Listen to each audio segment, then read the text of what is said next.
Hey, it's Don. Got another video here today. Not going to be a huge long one, just I've got some few topics here to discuss.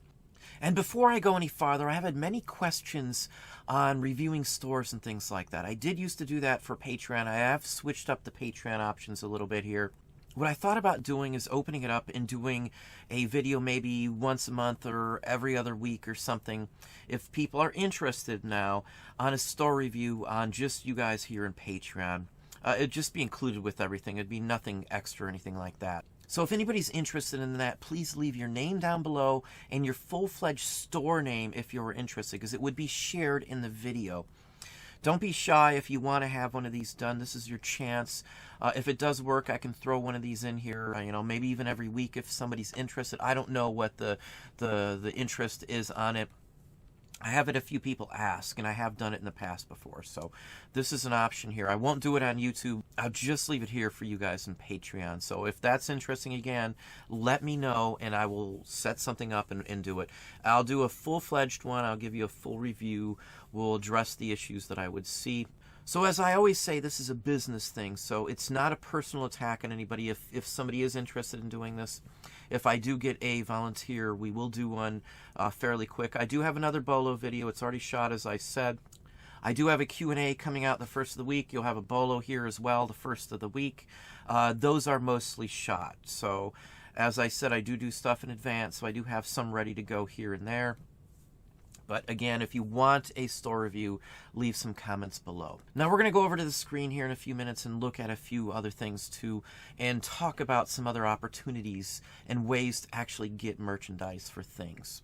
Now this is something that anybody can do. You don't need sourcing. I'm going to show you how to get some of the sources for these items here. So we'll hop over there right now and show you some listings.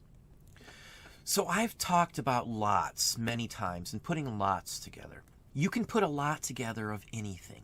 Anytime you're able to get huge bulk sums of something, whether it be keys, buttons, books, magazines, for almost nothing, you have the opportunity to do this. Now this is a lot of 100 pieces of just junk. Most of it's probably just paper in the back of this. Now most of these are just junk items, as you can see. There's sheet music pages, incomplete cut pages, junk envelopes. There's cards from old library books. There's blank receipt pieces from a tablet. All of this is something that's just junk. Written pages, papers. You can buy a huge bulk lot of paper at most any of the estate sales or local live auctions, or ripped up magazines minus covers, comic books minus covers. You cut it all up. You spend a little bit of time one day and you make up a couple hundred of these lots. Now the first items here can be bought very cheaply, and I'm going to show you where to buy these. There's print ads in here. There's ticket stubs. There's, just tickets in general. There's labels. These are coasters. The Paris one looks like a coaster. There's some yellow cab company tickets in there. There's movie tickets. Just stuff that's almost worth nothing that you can buy in mass quantity. They put these together. They sold 146 of these and only have 6 left. It's only been up for a few weeks, so they could be doing a couple different lots of these a month and make $3,000 or $4,000 in sales from just these couple lots that they would have. They sold 146 at $10. That's $1,460, plus the people buying from them are paying for postage. There's not much postage in these. I'll show you again how to buy in bulk, or where you can buy in bulk, in just a second here. Let me show you another one here. Another example. Same basic principle. This one hasn't been up as long as the other one. They sold 24, but they're selling them for a little more, $15.95, to compensate for free shipping. So it's basically the same thing. And this is from a different person. And so that's $250, probably about a week's time if I remember right on this one here. So that's not bad for just a bunch of junk. Now you can print some of this yourself. They don't have to be original, but most of the time you want original pieces. The tags in there are probably leftovers they bought in bulk. They've got a single playing card, junk mail, a faux bill that's maybe printed, some Sears catalog pages, nothing fancy. They're using the same model as the other person here. This is thinking outside the box. Now you can do this with anything that you can get in bulk quantity. Button lots. You can do 100 button lots with 50 different buttons in them when you buy them in huge bulk quantities. They don't have to be old. They don't have to be special. It just has to be the same. People will throw buttons in here too. It doesn't always have to be paper either. You can do this with action figures. You can do a bulk lot of action figures, all Marvels or Disney, or a mix of all of them. I buy action figures sometimes by the hundreds, just bulk loose action figures. And then I'll break them down and put a few of this one, a few of that one. I'll put some good figures in that lot that are worth more than the rest to draw people in. And I'll show those as the picture. I'll weed in the ones that aren't worth that much in between these. So I have a few good ones in, say, 50 lots of action figures. That's the key. Get a whole bunch of these and do it. It's not something you can do every single day of the week because you've got to be able to source these. You can do that with clothing, but it's just not worth it with clothing. This is an example of what you can do with this. There's hundreds of these type of things up on eBay listing-wise now. I know where you're going to get this stuff. How can you get it? Most local places you can get bulk lots of sheet music or junk paper, stuff that you'll just cut up. And it's just a matter of removing staples from stuff, if it's magazines, if it's sheet music, pulling the pages apart. Have a kid do it. Whatever it takes. It doesn't take very long to separate these. And you can just lay out, say, 20 stacks at a time. Build yourself up a couple hundred lots that way. It may take you a day to put these all together. It's your day off. It's in the evening. You do a few hours here, a few hours there. You make up only so many to start off with. Like the first example that we showed you. They sold 146 of them. They may have only made up, say, 20 lots to show for the example in the picture. They may have only made up 10 lots. You don't even have to make them up until you sell them. You just have to have a net representation of them up on eBay. This is one area where eBay is not going to go after you because they're not worth individual prices. All the items in here are something that would sell straight out. They would sell as they are because they're not something that's worth something on their own. A king is not worth something on its own. The stamps you see there are junk. Those came in a bulk lot, probably a sheet of animal stamps, wildlife fund stamps. They're worth nothing. I can get a sheet of those for about 50 cents to $1. And there's 50 of those in there. So I can put one stamp in each one, maybe two stamps in each one, and only have pennies extra into the cost of this. That's the ploy on these. And you can do that with anything, and I do mean anything. Here's another one here. This person sold 15 and they have 2 available. Just another example of this. And it's just paper. This is stuff that was bought in bulk somewhere. Damaged books. This is the stuff that I get in big bulk lots and I don't know what to do with it, or I'll just throw out or recycle or whatever I do. You can do this with that. This is something they probably have nothing into. Nothing. This is the junk that I would have left over that I just trash and don't care about. And they're making some money off of it. They sold 15 for $10 again, plus the person who's purchasing it is actually paying for shipping as well. So they're making $8 a pop times 15. It's over $100. Hasn't been up for a real long time. You can keep doing this over and over again. It's going to at least pay for the listings and give you a profit back on it. You find a couple of these type of listings that work and you keep doing them over and over again. You expand on those concepts. First you figure out one lot that works, then another lot, and you just keep making new ones of these. And as we said, you don't have to make these up until you sell one. You just have to have the merchandise there. So like what we do, we have boxes of split items. So I'll have a box of just ripped up sheet music, a box of paper, a box of labels. Whatever I'm doing to put these lots together, I'll have the items bought in bulk beforehand so I can just pull them up. And if you have a bunch of merchandise still there and you can make more lots, you just add up the total. You increase the total. Instead of having 2 available, you can increase it to 20 available if you bought some more stuff to make these up with. This is a good area to make stuff. Not just junk journals, but there's all kinds of other ways to do these junk lots like this, paper lots. Victorian, goth people, steampunk, all of this stuff ties into there. So here's another one, 100 pages from 100 different books. Most books have more than 100 pages. So you can literally just buy 100 books or get a huge bulk lot of books for 20 or 30 bucks, tear them apart and put 1 page in each lot from each book. Just set them up in some stacks and start folding them. Spread them across your floor. You may take up your kitchen floor, a bedroom floor, something to do that. But it's very feasible, something you can do. You can just do 1 book at a time and stack it and count it in 100 stacks. You can do 20 lots at a time. You can do 10 lots at a time. Whatever you want to do and whatever's practical for you. Hasn't been up a super long time. They sold 20 at 10 bucks. The purchaser actually paid for shipping.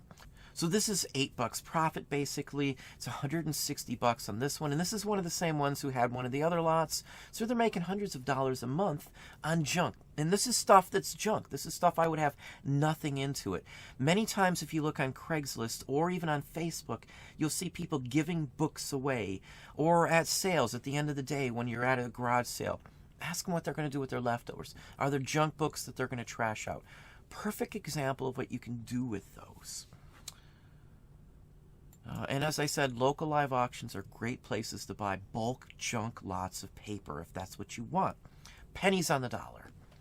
eBay is another source for some of this stuff. Now, most items I would never recommend buying off eBay. I get people asking about postcards. Do I buy postcards off eBay? No, I don't. If you're going to buy some postcards from somebody off of eBay, always look what else they sell.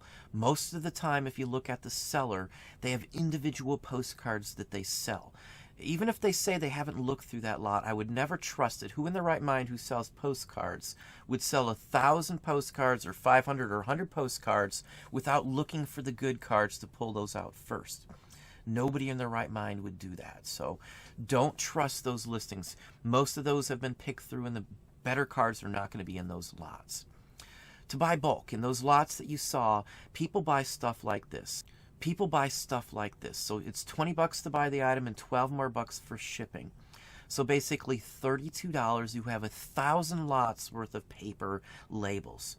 In the examples, there were 100 items. Most of the items are not going to be good items. They'll show the good items like this in the beginning of the photo. The big items are in the back, are paper items that don't hold much value. They sink it into something that's eye-appealing, something like this. And again, you can do this with anything. Let's say you want an action figure lot and you're doing 50 action figures in a lot. You get only a couple good ones and you put those as the main picture, the main items, and the rest are just bulk junk lots, junk figures that aren't worth much. And at these prices, you're talking pennies to add these in to those junk drawer lots. So they may have almost nothing into them. Now, local live auctions, you might be able to get the same bulk lot here of 1,000 labels in a pack from a local business for like 10 bucks with no shipping. It just depends on your sourcing abilities. And you could price that higher. The one that I first showed you that they sold 146 at 10 bucks, I would have probably raised that to 15 or 20 bucks, and I probably would have sold just as many. So they could have increased the price on the item because they sold so many so quickly. It would say that they needed to do that. So pricing plays a big part in this. Another 1,000 labels. Basically 34, 35 bucks on here. Here's 1,000 labels from 40 different cans, 25 of each. 40 bucks on this one. These are eye appealing. This would be ones that would be good to include in one of those junk journal lots. If you get them cheap like this, you wouldn't have a ton invested into them. So if you're wise and you put only a few in each one of these lots, make it look good. Again, it's just like junk drawer lots, the same basic principle. There's a whole industry around these. You don't just have to do these on eBay either. You can do these as well on Etsy. So just keep that in mind when you're thinking about stuff like this. This is a little higher than I would pay, but of course you can find these at local live auctions. These are very common labels. The people who buy junk drawer journal stuff don't look into the value of it. They're looking into the artistic quality of the items included.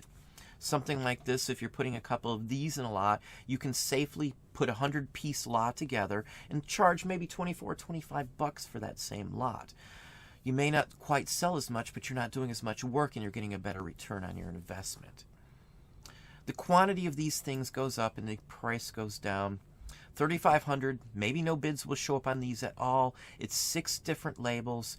This would be another perfect example. If you got these for 40 bucks, you're getting 3,500 labels. So if you put 2 of these in a junk journal, junk drawer lot, you'd have enough material to put 2 of these in 1,750 lots for 40 bucks. That's almost nothing. So this is the ploy that many people do. Many people don't think about it, and that's apparently why they don't put them in here. They don't want to mess with it. It's good money to do that. And these are off of eBay. Again, I don't buy much off of eBay at all, and I don't buy merchandise off of eBay personally. I just never see any good deal. It's always been through somebody else's hands. This is just another example. This one's fairly high at 45 bucks. This is something I'd probably spend 15 bucks on at the most. But this is just to show you that there's a ton of stuff like this up on eBay. Here's another lot. These are 9 1,000 labels. So that's 40 bucks again. This really brings it down. You could shove in there 2 or 3 different of these labels, because there's 3 different patterns in here, 4 different patterns actually, and mix it up that way. People do this. It may take you a little while to sell that many, but you're going to get your money back really quickly, and you have nothing but the few cents in listing. And on something like this, if you're doing journal lots like that, it's the same listing. And with an anchor store, I'm spending 5 cents or less on each listing. So I have 5 cents in the listing fees, and I may sell 150 lots for that 5-cent listing fee in the same month. All of these junk journal lots that you see that I've just showed you, where they've sold 100 or 50 of them or whatever they're selling, it's one single listing. It's not 146 different listings, times 5 cents or 25 cents or whatever you're paying. It's one listing. You're not out much if you try this and it's not working for you. You're out a quarter maybe at max, or 35 cents. You just have to have 100 items or a set amount of items to put in the lot and get the right price. That first example, as I said, the person who sold 146 of those had too low of a price. I would have definitely put a higher price and would have sold them. He had some nice graphical looking items in there. He got good feedback on that. So again, these are just ways to make money. Raffle tickets. You could have bought a stack of these raffle tickets. 20 bucks. There's 1,000 tickets per roll. You could split these down the middle and have 2, because it's A and B part tickets, so the same numbers on 2 sides of this. You could split it up that way and get 2,000 of these for more junk journal lots. You're going to spend a few $100s to get this if you're doing it this way. Buying it local is always better. You can cut the cost down in half. You may have $100, maybe $200 into buying the material to put these junk journal lots together, but that may give you a couple thousand junk journal lots to do this. So this can be done for any area you do this in. You can sell bulk lots of magazines. Put one good magazine, one old magazine. You can do it as a blast to the past, 20 magazines from the 70s, 20 magazines from the 80s, a day in the life. You just got to title it right. It's all about keywords for a lot of this stuff. You would be surprised at the type of material that sells and the sources to get some of this material. Another example, I see train tickets, subway passes, into the thousands. Some of these exact type of tickets were in some of those lots I just showed you. Cheap as can be here. Now this one's a little more than some. There's 1,000 of these here, so you'd want to sparse them out. I probably wouldn't pay that much because I do see this stuff locally. I don't have to spend a higher money. These people are making a profit off of these at these prices here. Even if they're selling 1,000 of something and only getting 20 bucks, they're making a profit because locally I can get these almost nothing. I might have spent 5 or 10 bucks on this entire lot here locally. Just keep that in mind. Don't think of it as a value to sell them individually sometimes. The profits sometimes are in putting together lots like these junk journal lots from junk like this. It may take you a month to find enough different items that you have enough quantity to put these lots together, especially if you want to get them as cheap as possible like I do. Now I can get stuff quicker than this because I get in such big bulk and I have connections if I wanted something like this. So I could probably get a couple hundred junk journal lots together in a week or less time frame by buying bulk lots of stuff like this. So. And another thing that people actually do, and I've showed it, you can go back and look up some of the electrolysis videos. They'll buy 100 or 1,000 Roman coins. They'll invest some big money into them. This one here is 100 Roman coins for 145 bucks. You'll electrolysis these, you'll put them in batches at a time, and you'll electrolysis them. I can do 20 or 30 of these all at the same time. Sometimes it only takes a couple days to electrolysis that many coins. And what they'll do is they'll sell them as good examples. Once all the crust is off, they'll get some good money out of them. This is something that people actually do. More people don't do it because it does take some time. You have to mess with electrolysis, and then you have to ID some of these. If you look at the figures and you look at people who do this, they do make money at it. And they do make a decent percentage of profit. They're looking 60 to 70% profit on some of these coin people because it only takes 1 or 2 decent coins to make some money out of these. Sometimes you may have to sell 10 coins, but you're going to double your money on this. Sometimes as well, some of these coins just are junk, and you may get 30% or more of the coins aren't worth much. So You got to play it by ear. I have done this personally because we enjoy doing it with the kids. It was a family event that we did. We've always done very, very well on this, but we were very specific in who we bought from.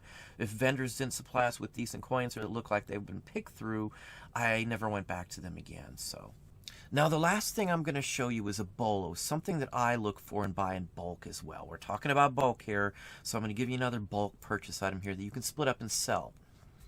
Now, individual playing cards don't usually sell for very much, but there's one exception that most people don't think about. It's jokers. You can sell single individual jokers out of playing cards for some good money. And it doesn't go for a fortune. This isn't a huge fortune area. Average card is, 10, 15, 20 bucks. But many times over, you can get cards that sell for a couple $100 if you get the right ones. Wide cards are something you will see. They're wider than a normal playing card because back in the day they made them bigger. Cards were bigger at some point, so some of the earlier ones are wide. They'll say wide playing card in the title. As you can see here, $181, a single joker. Another single joker. This one looks fairly plain. $151. Let's slide down and show you some more. Another joker. $89. Another joker, $89. Here's a couple more jokers, $77.99.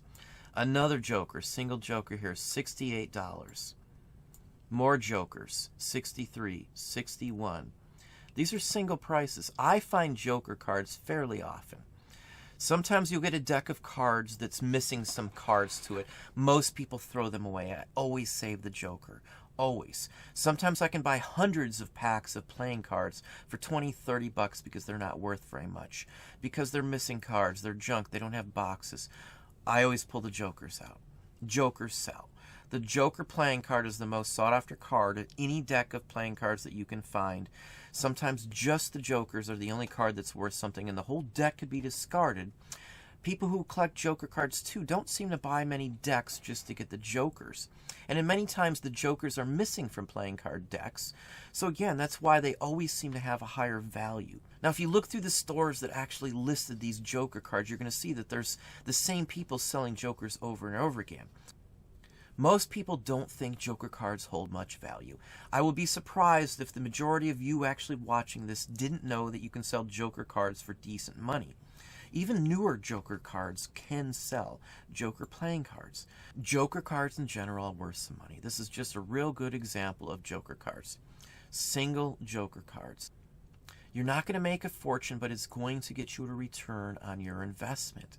I'm telling you straight off that joker cards will sell. Most thrift stores, garage sales, and things like that do have playing cards. At a garage sale, I usually pay 5 or 10 cents, maybe even a quarter for a deck of playing cards. If the card's not worth selling as a deck, pull the joker out, put 10, 15 jokers together in a set. They have to be at least semi-interesting, something unique. Try to get the vintage cards, of course. The older the better. The more unique or the interesting the object, the better and more high the value will be on them. But that's what I have for you today. That's another idea. I've got a whole nother BOLO video coming out as well. It's just BOLOs from start to finish. I just wanted to mix this up as always, trying to get it a little so it's not stale for you. But that's what I have for you. Well, there you have it. Hopefully that gave you some more thoughts on this. If you have questions on it, you want to see something else, let me know. And as I said, if you want a store review, put your name down there. If I get a bunch of people asking, I'll do just a random pick out of a hat. I'll have one of the employees pick it, so there's no difference. I won't be picking anybody specific. It'll just be a random shot if there's more than 1 or 2 people in there. And we'll just go from there. So if you are interested, leave that down. And as always, if you have any questions, comments, concerns, or anything you may need, leave the questions down below this video, and I will address them as well. I'm pulling any other questions on Monday morning for the final parts of the Q&A, and I'll answer everything this week here, probably before Wednesday. The Q&A will be up. So look forward to that, and I thank everybody as always. Questions, comments, pictures, anything like that, just let me know. I hope you're having a good sales week, a good day for your business.